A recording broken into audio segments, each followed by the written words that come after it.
Hello, everybody, and welcome to yet another edition of the Paul Green Comedy Podcast with the incredibly funny and talented Elisabeth Wykert, who with just one glance has me cracking up. What you are hearing is not static, ladies and gentlemen. That is the myriads of fans that are just outside my window. We want the podcast. We want the podcast. They heard there was a very important podcast going on in the basement of a local residential home in St. Joseph, Missouri, with Elisabeth Wykert and Paul Green, and they are outside of the window right now cheering, and it sounds like... What's that I hear? I hear that they are now calling it hashtag PaulCast. Paul duh. Yeah. See, I used to call the Paul Green Comedy PaulCast. Oh. But Paul the cast to me is a even more fun play on words because it almost sounds like you're saying bald. I know. I heard it. It's a tri-pun. You heard Elisabeth come up with a tri-pun because I call it the PaulCast, which I thought was a fun play on words from podcast, but you call it the PaulCast, which is not only a play on podcast, a play on Paul, it's also a play on bald. And it might be appalling. And it's also like a past tense of the cast, like palled, like it was in the future. Paul. You got palled. You got palled, son. Coming new on MTV. So, Elisabeth, we've had some crazy fun times filming content for social media. Today, is there NDA here? Can we even really talk about? He is up to his neck in NDAs and legal problems right now. The amount of lawsuits. It's insane. Yeah, I never should have used J-Lo's name like that. You know, that was just a really bad idea. Well, she wanted people for the documentary. She's going to get them however she can. What are you going to do? What are you going to do, J-Lo? So today we dressed up in wife beaters and really baggy jeans shorts that looked very late 90s. Yes. And we did a little Eminem parodying, which I didn't know this, but evidently St. Joseph, Missouri, where Elisabeth currently resides, at the following address. That Paul now knows. Yeah. So he could get home. Well, we need to know. We need to let the rest of the fans know where to start cheering outside of all 3 listeners. They now know. All 3 listeners. Hey, I had 20 views once. 20. My mom comments on every episode. She's boosting that algo. You know, anytime you get low on views, like you're thinking low about it, just imagine 20 people outside your window. Yeah. That would be terrifying. Yeah, right? You're like, that's a lot. That is a lot of people looking in here. So 20 is great. That really is true. We do, I think, social media skews, you know, because it doesn't feel real. Like, 50 people, but like, was it really 50 people who actually watched it? How many watched for 3 seconds, just long enough to trigger a view? Yeah. Bam. But so we did a little Eminem action, which was really fun. I was very impressed at how well you knew the lyrics. I had to refresh myself on verse 1. Verse 2, forget it. But I was pretty good at the chorus. But you were like ripping out even verse 2 when we were done. Oh, I love verse 2. That's such a good verse. Why not? Oh, no, I can't go into it right now. My brain's turned off. I have to get back in. All I can think of is his palms are sweaty, knees weak, because that's what we did over and over and over. Yeah, vomit on a sweater already, mom spaghetti. Mm-hmm. So very cool. So let's talk. Let's do a little magic wanding here because this is fun. Yeah, actually, let's get an actual magic wand. More props found in Elizabeth's by the way, basement. where's the pillow of shame? And here's the pillow of shame right here. We still have the Dream Chaser. All right, so we're going to use the Dream Chaser pillow and the magic wand, which looks like a flute. It looks like you blow on that end, and it's like a musical instrument. Okay. Why don't you tell me if you could wave that magic wand and have your dreams pan out exactly as you intended? What would the next year, 5 years, 10 years, 50 years, 57 years, 63 and a half years, 178 years look like? Man, that's some like intense manifesting. We're getting, hey, you said you were the one who manifested, and you manifested a car wreck. I manifested a car wreck and a global worldwide and a pandemic. So we know that you've got the power. I do have the You power. got that riz. I needed to be reminded that I got the power. Bow, bow, bow, bow, bow, bow, bow, bow. Well, that sounded like Mission Impossible. That was a mashup between I've Got the Power and Mission Impossible. Dun, dun, dun, down, bow, bow, bow, bow, bow, bow, bow, bow, bow, bow, bow. I've got the power. Bow, bow, bow, bow. It does kind of sound the same. I think it does. It's probably the same. That's an open fifth and then an augmented fifth chord pattern, which is also the same as Eminem, yes. As Eminem. Bow, bow, bow, bow, bow, bow, bow, bow, bow, bow, bow, and then it goes to that augmented fifth. One shot. And also the same as another very popular hip hop song that goes bow, bow, bow, bow, Ushers, bow, bow, bow, bow. When I'm in with you knew. I knew that you knew, but just in case our audience was, who was he talking about? What's that noise? Name that tune. Name that tune. Bow, bow, bow, bow, and bow, bow, bow, bow, bow, bow, bow, and I can't remember Mission Impossible now. It's out of my head. Oh yeah, bow. Bow, bow, bow, bow, bow, bow, bow, bow, bow, bow, bow, bow, bow, which is actually to a minor third, but then it gets to the augmented fifth. So anyway, back to the question in hand. Let's do a little dream manifesting here. So I'm really excited. You have this huge show coming up in August where you said, I can sell at a coffee shop of 60 people. I should rent a theater with 1,200 people and see how that goes. Mass be massive. Which, by the way, in all seriousness, I think it's the coolest thing ever. That's like just kind of how I am in life, though. I'm like, I can do this one thing. I could probably do this, too. And I mean, as nervous as I am about, like, why do I do these things? Also, if I look back history-wise, like, that's what I do. I just like, yeah, I can do that. Yeah, that makes sense. I can do that. And then it happens, and I do it. And I do it really well. Yeah, and then you... So I guess maybe it might go really well. But now that I said it's really well, maybe it won't. But it'll probably go well. I can't wait to see how many tickets you sell after you get in another car wreck. You're going to get in a car wreck, and then the news is going to come out. You're going to be like, just come to my show. And then you're going to get, like, national news coverage, and that's how you're going to sell out your auditorium. It's like, why can't I just have a disease and be like, guys, this is my dying wish. Make it happen. But then I'm like, please don't make that happen to me, universe. Please don't give it to me. I want to live until I'm like 110. Do you ever worry about, because I do think about that, like every time that I'm kind of in that, I want to manifest and I want to think or whatever. Like I do have a little bit of a fear that like everything is going to come at some sort of like horrible cost. And why is that? Why do you think because that's what I thought that. Yeah. Do you think that's a common thing? Where do you think that comes from? I have actually read, I don't remember what it's called, but there are people who like just think about the worst thing ever. Like if I don't like being close to ledges because I imagine falling off of it. Sure. And that's like a common thing, I guess. I don't remember what it was, but I just saw something and I was like, I feel validated because I'm just like, it's messed up that every time like I see something and it's not even like I'm in danger. I'm just like, I could die off that. You good? What happens if I jump? Yeah. I wouldn't, but I know, right? I'm just like, what would that happen? What if I just spun my life into oblivion with one little jump? That got very dark. But to me, it's kind of the whole monkey paws thing where like I get 3 wishes, but every wish is going to come out some like tremendous horrific expense. And I've actually tried to challenge that and just go, or maybe things will just turn out okay.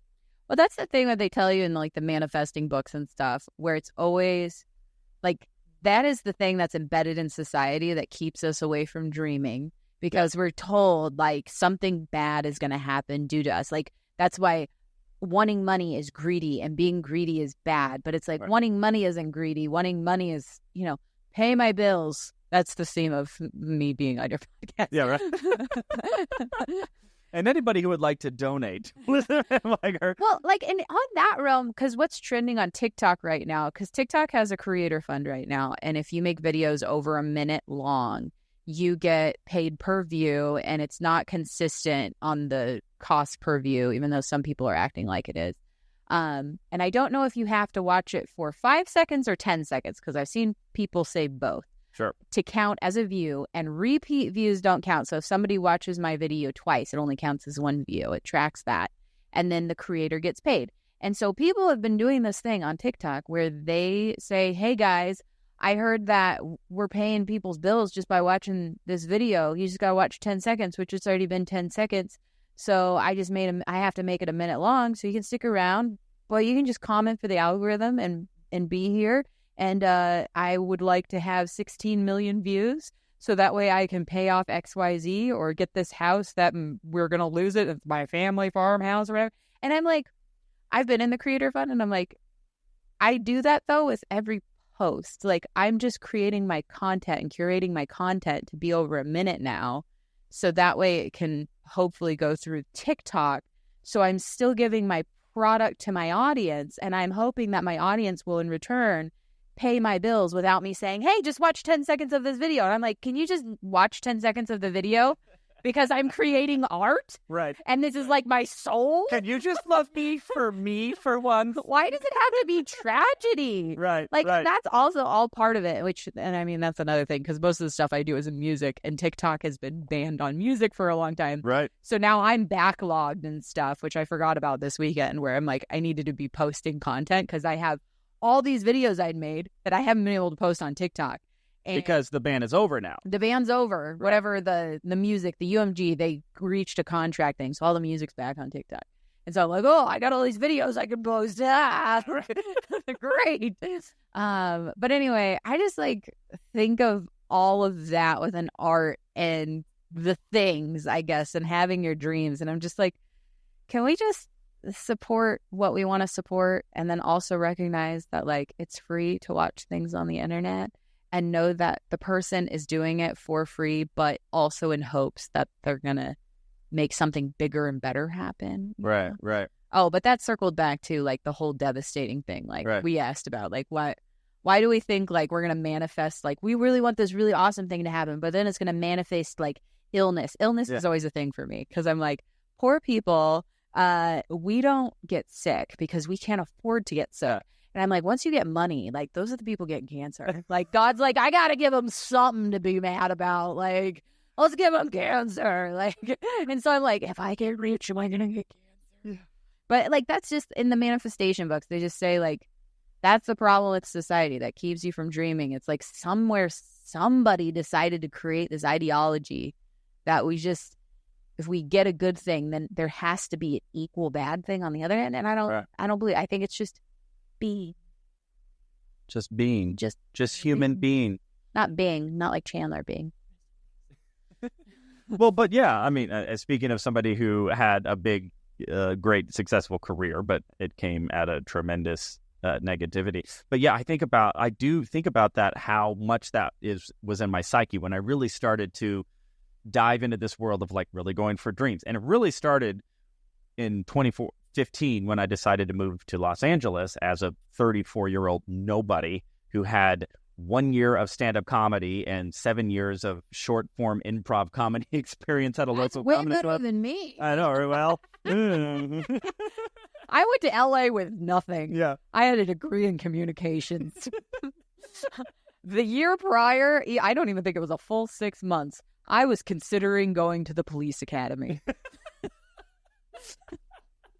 Wait, I could be a cop. wait, the movie or the No, both. ba, ba, ba, ba, ba.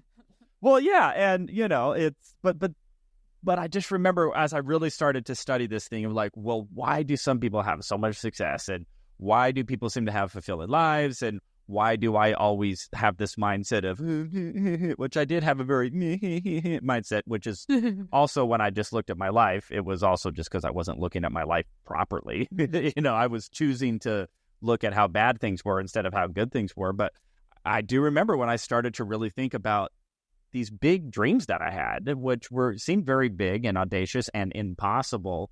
And anytime I would think about getting them, I would immediately have all of these reservations and all of these what ifs and all of the bad stuff that could happen.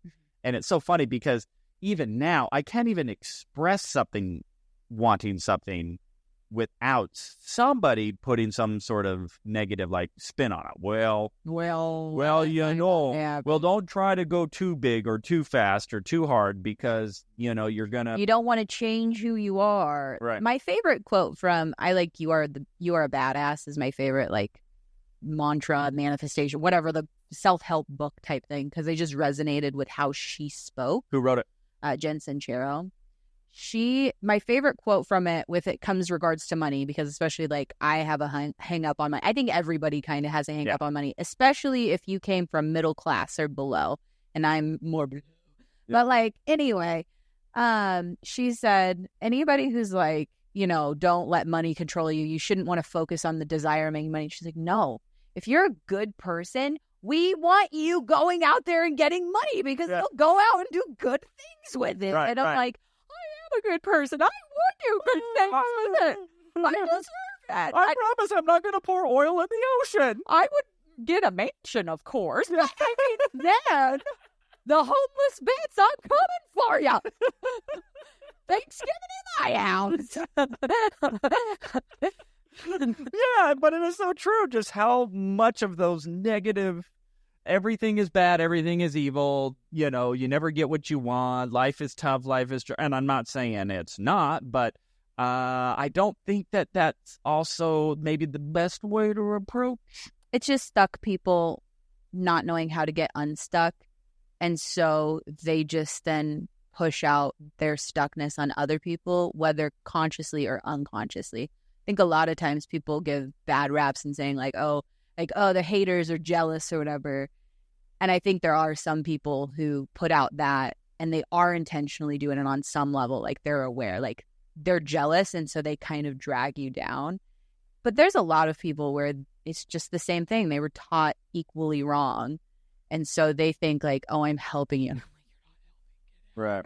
Me, like, so I have had times where, of course, I've been jealous. We've all been jealous. Sure. But like there's one person in particular that I was like jealous of him because we both started acting class at the same time. And, we're both like equally talented or whatever. He started getting a lot of work. And to combat my jealousy, I would always just like compliment him so much. Like, you're amazing. You deserve this. All of those things, even though it was just like, it kind of like, because I'm just like, why am I not there yet? But I recognized that it was coming from a point of jealousy because of my own lack and because I'm mentally aware of these things. Then I like switched it out to be like, I'm going to lift you up and I'm going to be proud of you, even if I'm not. Right. I mean, I am, but like, I'm not. No, I'm not, yeah. But now, like, I've noticed, because this like years in the making, but like, I kind of took that approach to a lot of things where it would be very easy to be a human and just like drag him down and be like, oh yeah, you got what, one line, good for you. Oh yeah, like, and kind of like talk bad about him, which I would hear people do. LA is a bitter place, guys. And now, like, years later, I truly, when I hear and see people's successes, like, I mean, I still get like bits of jealousy creep up, and I notice it's because I'm in a stage of lack, but because now I'm in a stage of like just pretty good and noticing I'm looking at my life in a positive, which I'm normally pretty good at doing, but even more so, and then recognizing my successes, that now like I'm responding to people's successes not as a trying to be like, don't be jealous, Elisabeth, be supportive. Yeah. It's now just like, I coached myself and now I changed my brain. And that's what it is. It's changing your brain. It just takes a lot of time. A lot of effort. I need my brain to change. You have to change those little synapses. Just make a new connection. It really is true, though. I mean, you can't do that. Brain is incredibly malleable. Mm-hmm. And yeah, so much of it is just belief systems, and what belief systems lead to what emotional triggers, and what emotional triggers lead to what actions. And I was thinking about who's that really famous British comedian, does a lot of one-liners. Is it Carr? Do you know what I'm talking about? I heard my dog. I don't know. Shoot, I can't. I don't really know a lot of British comedians. I mean, he's probably the most famous. I think it's Jimmy Carr, I think is his name. But anyway, I mean, he's got a million Netflix specials and, sells out big, gigantic theaters everywhere that he goes. But anyway, I saw this little TikTok clip of him, and he said, a lot of people are jealous of what I have. Nobody's jealous of what I had to go through to get it. And that's for sure. And I remember you saying that, people look at your social media success and go like, oh, I wish I had those numbers. I wish I had those clicks. I wish I had those views. And then you told me that, oh, yeah, I posted 3 videos a day for 3 effing years, which, by the way, I posted 3 videos a day for 3 months and was ready to die. It was and I was creating so much work. It was creating 3 new pieces of content. It was not taking like the same stuff. And then like I repost it. I always tell people though, please repost your content. I just could never do it because I'm like, I just have so many ideas. Yeah. You know how many things I don't create? Like, why would I repost them? Right. And I should clarify, I had 3 ideas that I posted 3 times a day for 3 months with almost no adjustment. And that's why I said it, because you had shared that. And you're like, oh, so that's maybe the difference. So I'm not doing what you did to get what you got at all. Another clarification for Paul's mom and our other 19 viewers. Thank you. When it does, because I know people like go back and forth about how much content, if that is actually successful strategy. Why I always preach that it's successful is because I was creating 3 pieces of content a day and it was new and it was different things. That was how I found out who I was, through the eyes of other people, through strangers on the internet. And I was getting their feedback, and I was constantly it was like having a conversation with people where I was like, okay, what are you liking? What are you not? And then I'm trying new things, and then I'm getting better at the things that I like doing. And so there is like a lot of give and take. And so I always say, do the 3, not because that's like the magic number of how you're going to get out in the algorithm. That's, I think, a good number to discover yourself and to get in the habit of doing it so much that you're like, I want to entertain people. So how can I do it? Because what I do on stage, and then I had to change my stage show to where, because what I was doing on stage prior, when I was just doing stand-up, like opener spots here and there, that did not translate to me doing a headlining show where people found me on social media from gyrating and dancing and being silly with physical comedy. It was like, people are like, you're still funny, but it was like, we weren't expecting that and we were wanting something else. And so then I like molded this whole other thing. So anyway, it just kept like the artistry of molding. So I just want to clarify with the 3 posts a day, if anybody is taking that to heart, it is more so just to help get you to do something and then to get feedback and then to do something else and then to get feedback. Yeah. Well, it sounds like 3 iterations a day. Yeah. 3, which is huge. I remember I think Tony Robbins said that, when he wanted to become a good public speaker, he just said, oh, okay, so the only way to be a good public speaker is to public speak as often as possible. And then he said, so I don't remember the specifics, but he said, I found a way to where I could do a speech 3 times a day or 3 to 5 times a day, right? While all these other public speakers were maybe getting 1 speech a week or a couple of speeches a week, and he's had 15. And same thing with comics and doing like open mics. I knew comics in LA who were doing 3-4 open mics a day, every single day. So who's going to get better faster? The comic who's doing that or the comic who's doing 1 open mic a week? Yeah. And how polished they are. Yeah. Like by the time and they're so, that's the other thing. They're so comfortable. We were talking about the boxing thing yesterday and you're just like, that was a lot. Yeah. And it was. And like, even then, like, I don't get really nervous as much anymore about being in public, which when I moved here, I started getting very nervous again because I didn't know how I was going to be perceived. And then I got kicked out of Target or Walmart. I didn't ever get. But you don't get kicked out of Target. Target loves me. Walmart hates me. Where should you shop, everybody? Apparently, I do not fit people of Walmart status. I'm not good enough. You're here. We want you to be down here. Yeah. All right. If you want to try that, get some holes in that leotard, right? Yeah. Wedge it up the crack, mess up your makeup. Like, this is too much. We need little less. Yeah. Yeah. Mm-hmm, mm-hmm. But like, I think, but yeah, it's just repetition. It's like I've done it so many times, right? Where I just like don't really. And that was another thing is when we switched to filming on Saturdays, because normally our filming day would be Monday because it was just my husband's schedule and what we had. Monday is a less busy day. People aren't out shopping. My first day, which was only a few weeks ago, maybe a month ago, filming outside, not on the street, but like in the shopping area on a Saturday, I was like actually kind of nervous because I'm like, I have to deal with more people. I don't want to have to like bombard people's day. I just want to do my thing. If people laugh while they're going by, great. But like, I don't want to like make anybody's angry. Like, I just don't want any confrontation. Sure. Because that doesn't help me in my art. And it is, you know, it's against what I'm doing anyway. So anyway, but I was like all in my field, and my nephew came over and he was having some like image issue days and didn't want to do something. So I ended up talking with him. And then I got him to do some like mantras and stuff in the mirror, just like, I am handsome, and I am funny, I like my hair, and just like silly little things because he's 15 and at the time. And I just like that helped me. Then I had a great time because I was just a reminder of like, yeah, I am really awesome. So either practice a lot and do it so many times that you lose that like, oh, it doesn't bother me. And it also polishes you. But also you should do your mantras and see how amazing you can. Your mantra. I am the greatest. I am love. I am deserving. Money is flowing to me naturally and organically. I deserve that. I am beautiful.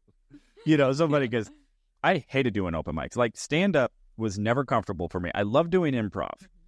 Making the transition to stand-up was slow and painful, and I fought against it and never wanted to, and I was not doing the things that is necessary to be good at it. I hated writing. I hated open mics. The only way to be good at stand-up is to write and to do open mics. Yeah. And, you know, I was a good enough of an improviser and a good enough as a performer that when I would get random sets here or there, I could kind of sell it. I could kind of mask that I wasn't actually as polished as a stand-up as people who were putting the work in, you know what I mean? Right? But I remember very distinctly having kind of my coming to Jesus moment and going, you know, if I'm really going to do stand-up, which the universe, God, whoever kept pulling me towards for whatever reason, I wanted to do acting. When I would knock on the door of acting, nobody would answer. Yet stand-up for some reason was like, we're open over here. Hey, we're open over here. And I'd be like, yeah, but I don't want what you're serving. We got 2-drink minimum over here, even though you're performing. Come on over. I'm going, yeah, but I don't want you. I want to just knock on this door. And then like a door in stand-up would just, I've told this story probably before, but I distinctly remember this was probably like 2017.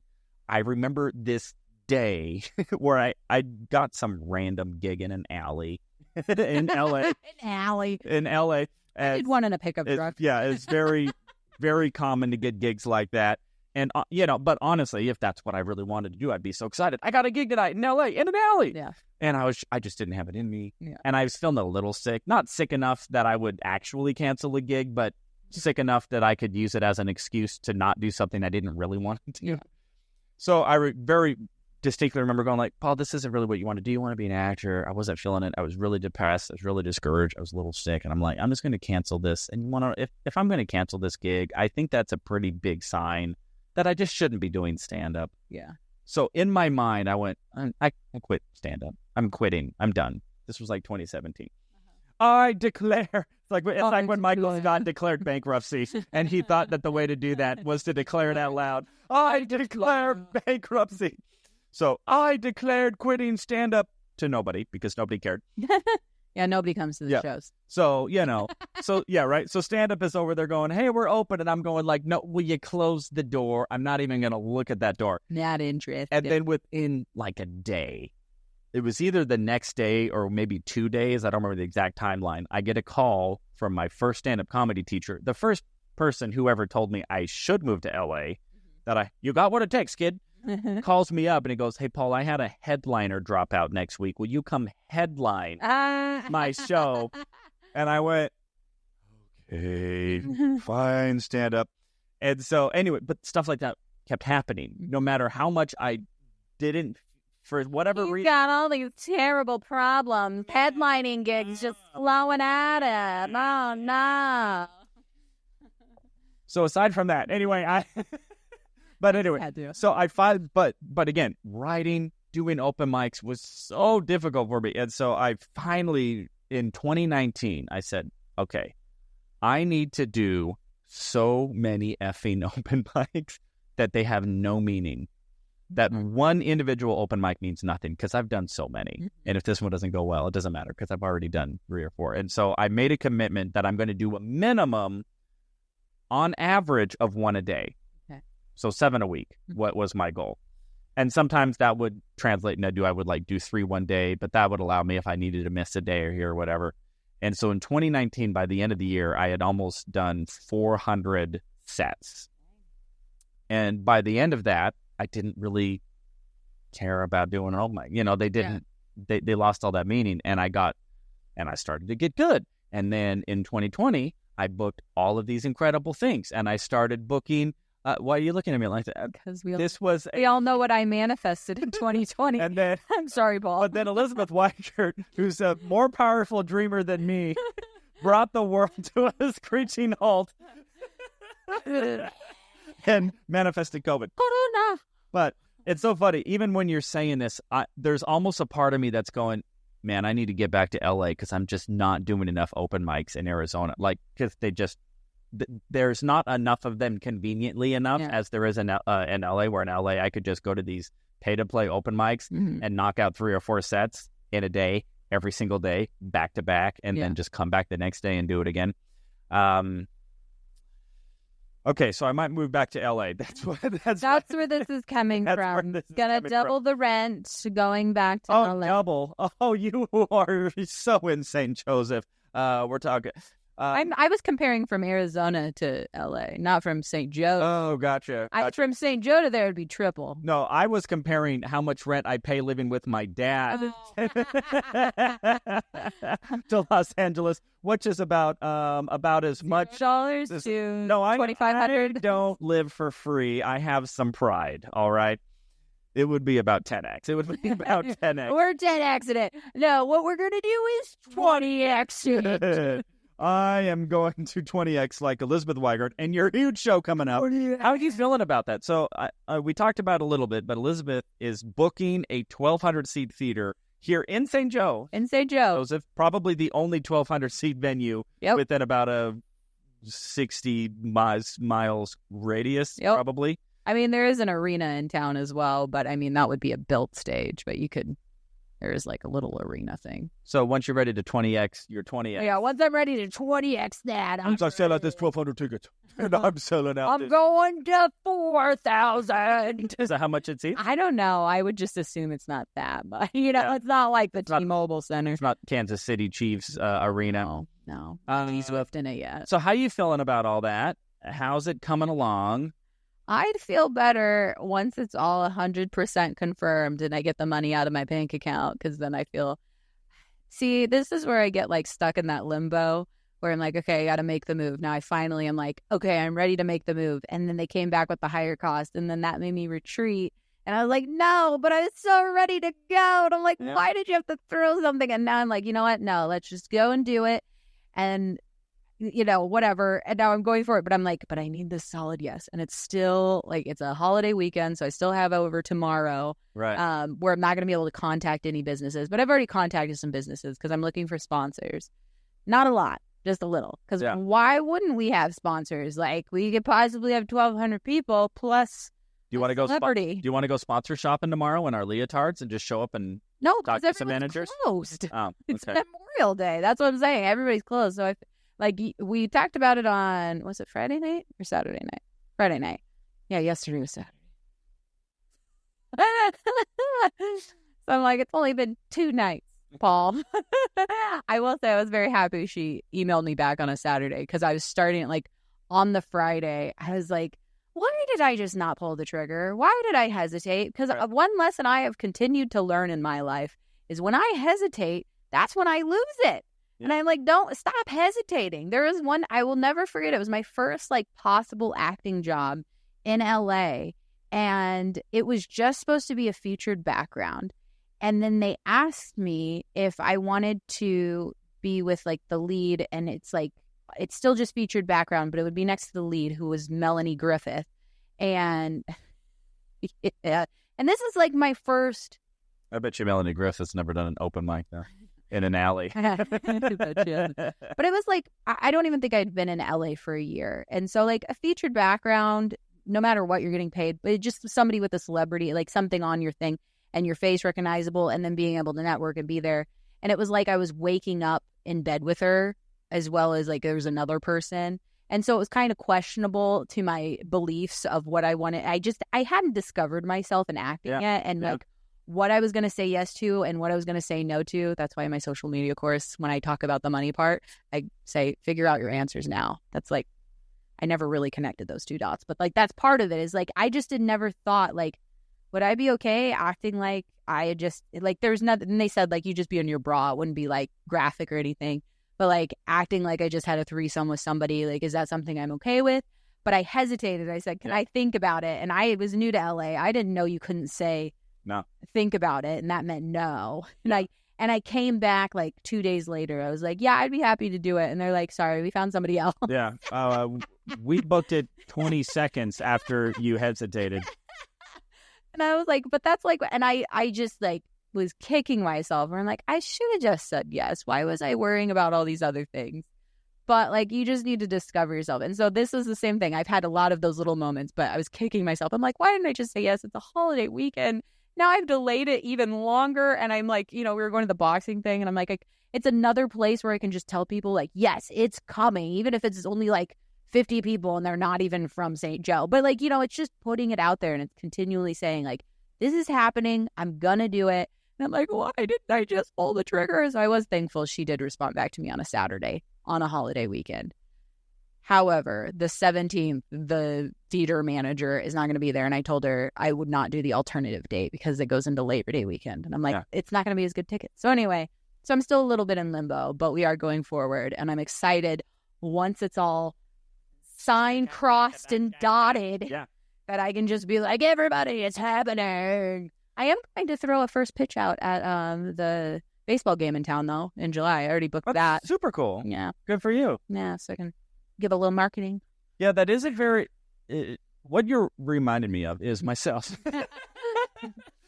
We are very similar. You talk a lot. I'm like, yep, that's me, Paul. That's what I try to give you. I'm like, Paul, I've been there. Yeah. Learn from me. Learn. Just do it from my mistakes, young. I'm telling you. You'll see one day. Well, unrelated to entertainment, I had this other thing, this financial thing come up. And, we talk about like kind of catastrophizing or how could this go wrong or all the negative things. I don't want to go into all the details because it's very boring. But the short version is I needed to get my credit score up, right? Uh-huh. So I start working with this company. And then this company is going like, well, we're going to help you get all of this business financing. And then I started thinking, oh, cool, I can get all this 0% business financing. I can do all this cool stuff with my comedy. And then I have another e-commerce business, which is boring. But so then like the first thing he tells me to do, I go and do. And then my credit score gets worse. Oh, right. And I remember just going like, and it cost me a lot of money, you know what I mean, to like go and do this thing. Right. And I remember like at the first sign of everything not just opening up, right, super easy, how simple it was for me just to kind of get discouraged. And I remember being very discouraged and almost kind of depressed, just like, and I kind of got into that little woe is me thing. And I wallowed in that for a couple of days and maybe even a little longer. And then I just went, dude, Paul, what's wrong with you? Like, first of all, look at how great everything is. Look at all these opportunities you have. Look at all these resources you have. And by the way, this is just one little setback. And what this guy's asking you to do is actually very practical. It just didn't completely trip the entire financial system in my favor. It wasn't a Disney movie. Yeah, with one little, action. And so the flip side of that is I was like, well, ultimately what I needed to do was just pay down a bunch of credit cards that were like at high interest and stuff like that. So I said, okay, well, I'm just going to beat the crap out of these high interest credit cards for like the next 4 or 5 months, right? And then all of a sudden, once I did it consistently, then my credit score started going up, and then it started going up, and then it started going up. And then finally, when it got to a certain point, I was able to hop on a call with this guy, and all of a sudden, all these 0% high balance, credit lines started opening up to me where I'm going, oh my gosh, now I actually have the freedom to go and do these really cool things that I want to do. But I just think back about, one little thing was harder You anticipated. That I anticipated, right? And then it took 6 months instead of instantly. You know what I mean? And so that just reminded me. I'm glad you said 6 months, because when you're telling the story, and I think a lot of times when people are telling those stories of that setback, they don't mention that setback was 6 months, because I can relate to that more, because 6 months, it's like really hard to be like, okay, when's it going to turn around? And like, but because 6 months is a long time when you're in the grid of it, rather than like, when you're telling the story, I'm like, how hard was it, Paul? Did you wait like 2 weeks and then it turned around? You know? So I'm glad you clarified that, because that's a good thing to remember when we're hearing people's stories, that like, you're in the thick of it, and 6 months is not a long time. And 6 months. But it feels like it in the moment. Well, yeah. And then if you want to start talking, well, how long does it take to get really good at comedy? Now we're talking 10 years. You know, we're talking. Joe Coy, 20 years. Yeah. Or like, you know, Seinfeld talks about how he was like, I did the Tonight Show 2 or 3 times a year for 10 years. Oh my God. And nobody looked at him, right? We all think, oh, Seinfeld became Seinfeld. No, he did. It took him 10 years. And then even then, once they did the first couple of episodes, it was going to get canceled, and it wasn't like a surefire thing. It still took about 2 seasons. And so it's just something that I try to keep in mind. I call it the Rocky montage theory. And it's funny because we just did a whole boxing thing, and we were talking a lot about montage, right? It's like, what is the hardest thing that Rocky had to do? The hardest thing that he had to do, the movie sums up with a montage, because it's the most boring, which is he had to wake up every single morning at 5 a.m., go run 5 miles, drink raw eggs, then go punch a dead piece of meat hanging from the freezer, and then go to the gym, and then spar. And he has to do that every effing day for a year. And then he goes to the boxing match, and then the movie goes, well, this is the fun part. Yeah. So now let's watch the boxing match. Let's reap the rewards. Yeah, and let's watch him leading up to the montage, which is the origin, and this fighter is going to get back in the ring, and it's the love story. And then it's like, oh, what did he actually have to do to win? Oh, that's boring. We're going to sum that up in a 2-minute montage with Gonna Fly Now. But that's actually the longest part of the movie. Which I like that the story. How you sum that up, which, because I haven't. You haven't seen Rocky? I just can we do movie night, or is it too late? It's too late for me. I haven't seen Chicago. We need to watch Rocky in Chicago. I have Chicago. Yeah. But I like how you summed it up, because you literally just like re-summed up pretty much every motivational book ever, where they're like, nobody cares about all the work. They just care about like the result, and they don't care how long it takes. And they'll even fight against you that whole time. And then once you make it, they're like, oh, you're so amazing. You did it all. You're the best. Right. Because that's the exciting part, to see somebody winning. But like, then who dictates when somebody is winning or not? Like, that's another thing where I'm still in the thick of it, where people think it baffles me because like, I get that I do not have the biggest, there's always somebody who has more or less than you, but I'm like, I have plenty of friends who have much bigger followings than me. Yeah. I still, and it'll be on a viral video, and I'm sitting at like over 200,000 followers on Facebook, almost 150,000 on Instagram, 650,000 on TikTok, 50,000. Actually, it's like 60,000 now on YouTube. I have over 1 million followers combined, which I say is very successful. Like, I'm a lot more than me. I'm very proud of this. Let me tell you my numbers. I've got 1,200 on TikTok, 10,000.8 on Instagram. Most of those purchased. I've got about I just hit 1,000 on YouTube, and about 1,500 on Facebook. So I've got about 20,000. About 10,000 if you take out when I got roped into buying Instagram followers about 8 years ago. When everybody was doing it. Yeah. Peer pressure. Yeah. But I mentioned all the numbers because, like, I still get comments on videos, and it's only when they're viral. People only come at me when they're viral, which doesn't make any sense, because I'm like, I've already proven people like what I'm doing. And people will say, you need to get a real job. And every time I hear that, I'm just like, do you not see the numbers? Like, we all understand that, like, nobody really knows how much influencers make, and influencers, it doesn't, just because you have a magic follower number doesn't mean like you're making so much money. Sure. There's some people at less and more who make less and more. It's all over the place. like, because it's freelance work. But I'm like, can you just like humor the fact that there is some income that is coming from it, whether it even be like $20 or if it's $20,000. You know, it doesn't. I'm just like, and you're telling me to go get a real job.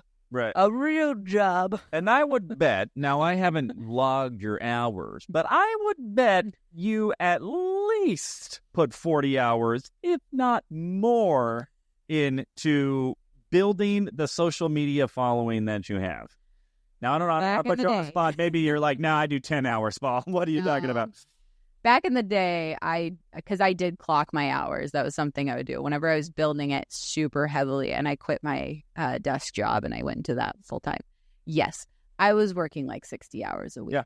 Now I work like probably 20 to 30, just floating on however much I'm doing. And that's also something I'm trying to get back into the habit. While raising 2 kids, which let's not just write that out of the equation. So I'm like, I like to... That's what's nice about it is I can dial back and do less, but like I want to keep expanding, and I am still expanding. And so I want to get back into the groove of putting in more. It was just like because of how life went, I had to lessen a little bit. You know, baby's taking over your uterus. You got to dial it back. I can't tell you how many times I've had a baby take over my uterus. That's crazy. When it's going, hey, I got work to do. What you doing in there? By the way, I've never had a baby. I don't have a uterus, and I am not disrespecting women. That was sarcasm. That was all 20 of you. That was sarcasm. Male stand-up comedian claims to have given birth to children. Paul Green, comedian on the PaulCast. Canceled the PaulCast. 20 viewers are really upset. Maybe us saying 20 so many times will, like, trick the algorithm to give you, like, a crap ton of views on this 20? We thought we heard, 20. We thought you meant 20 million. Yeah. Oh. Make us go viral. When we say 20 in viral numbers, that's what it means. Viral. Yeah. I mean, he does have a nice wall behind him. Look at this nice blue. It's great for self-tape.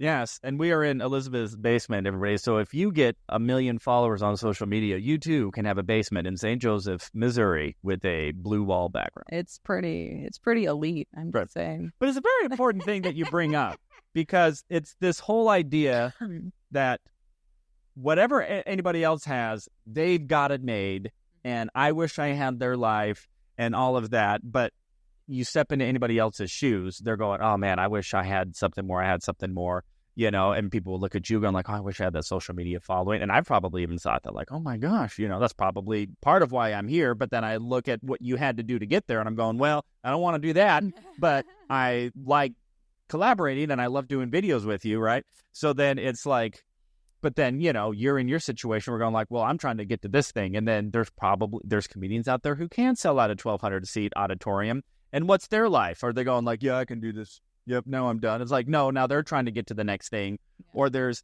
you know, even if maybe they have that, maybe there's another element of their life that is, you know, they can't figure out. Maybe their relationship part they can't figure out, or they don't have a good relationship with their kids, or they don't, you know, like. We all have something that we're going through and then something we're succeeding on. I think just the important part, and that's why I say going back to being happy, it's just like, refocusing, making sure that I'm making that my top priority, that like, because I've something I'm normally really good at just like taking a step back.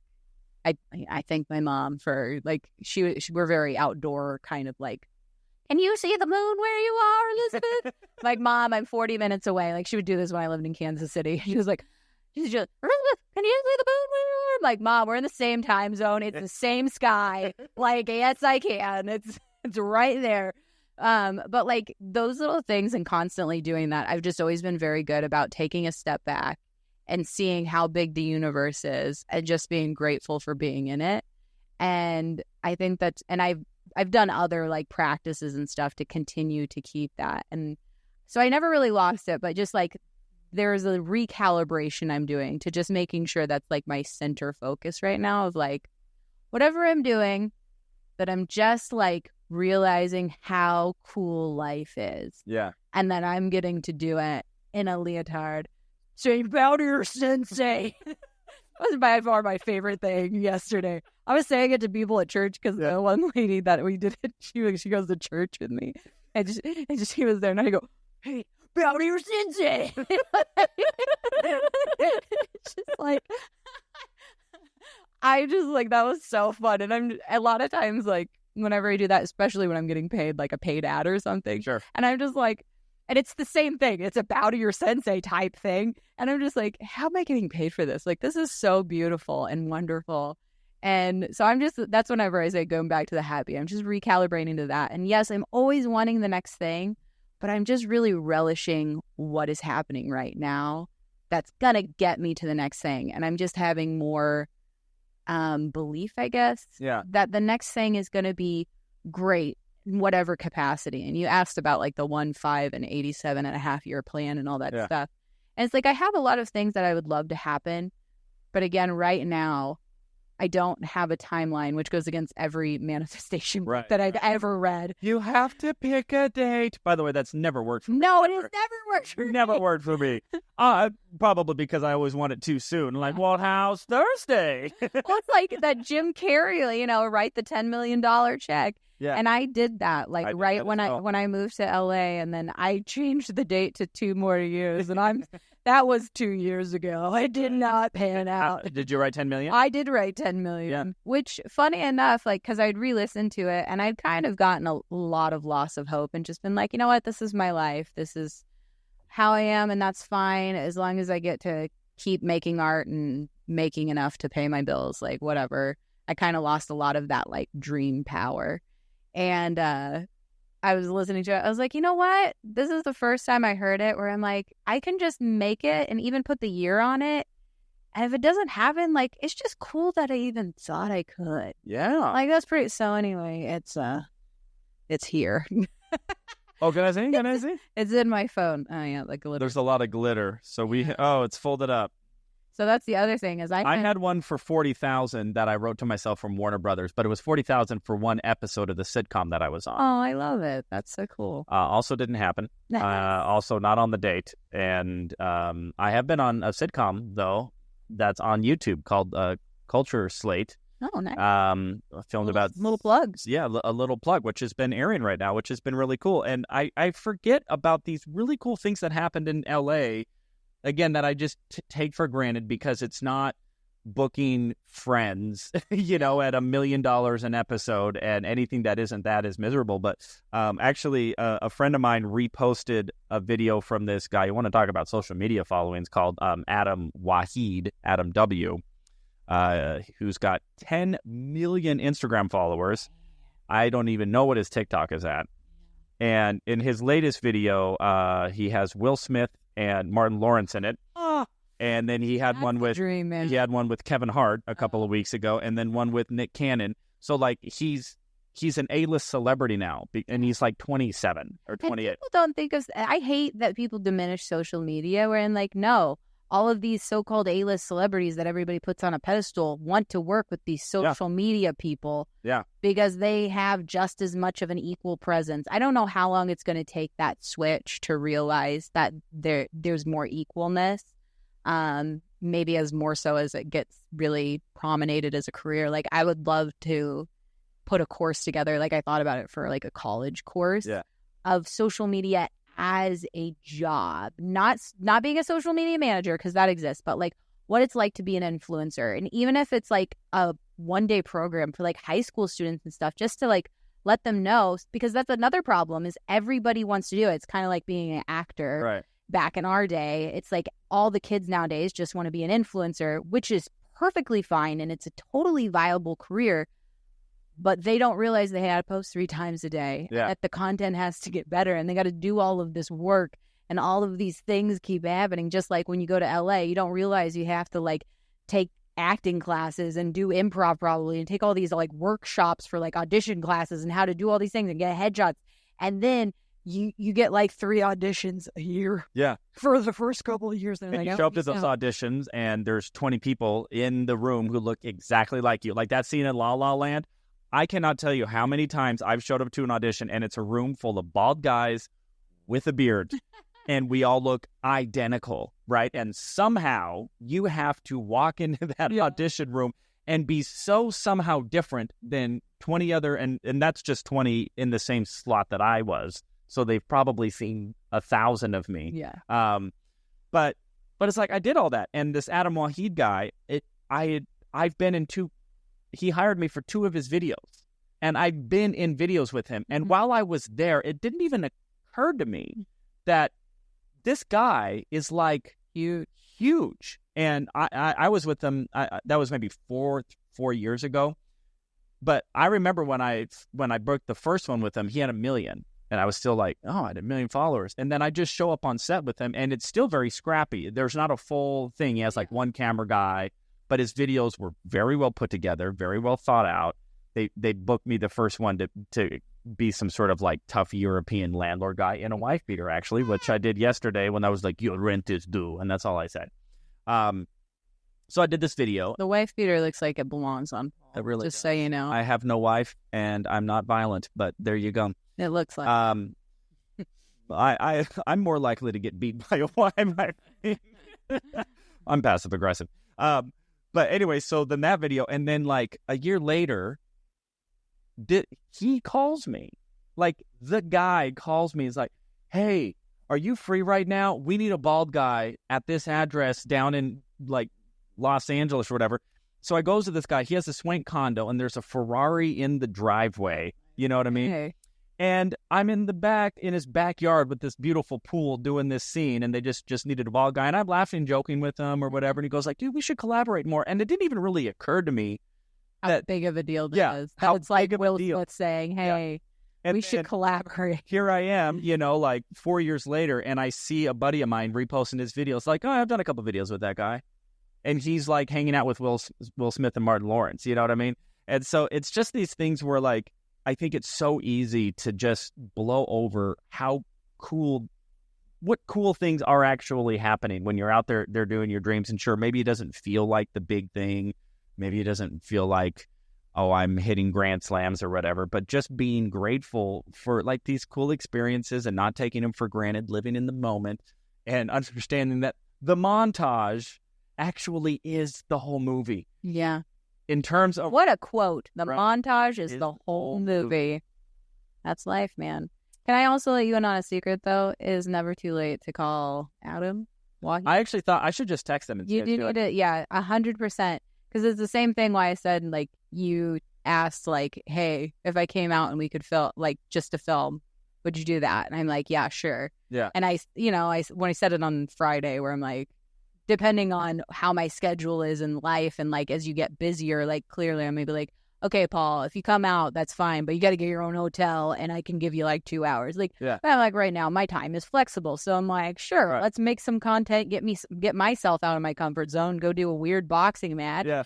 and like it's good for me too. But like, so I'm just saying, like, it is never too late because most people don't ask. Yeah. When people send me stuff, they're like, hey, could you comment on this or share this? Like, I'm like, yeah, because nobody asks. Yeah. Please don't start asking me to share all your stuff. No, just kidding. But like, that's the thing is like I say that as a joke though. But seriously, people just don't really ask. And if you ask, you're just like, oh yeah, 100%. I remember you. You're funny. Yeah. Okay, yeah, come out whenever. Yeah. Or we're doing a thing on this day. Can you come out? And you don't live far from LA. So honestly, it's not too hard to commute. Yeah. So. Well, and I commute to LA all the time, and I was thinking, dude, I was in LA for a month ago. I should have been like, hey, Adam, I'm going to be in town for a week. You should 100% do that. Totally available if you got anything coming up, I'd whatever. But yeah, and it is just, I think, important to just remember those moments though. Just go like, man, I'm out there. If you're out there and you're doing it, and I've said this so many times, doesn't matter how much money you're making, how successful you are, how many followers you are. If you are in the game, you are winning. Whatever your dream is. 100%. If you want to be a stand-up comedian and you went to your first open mic, I know it doesn't feel like it, but you are the same as Kevin Hart.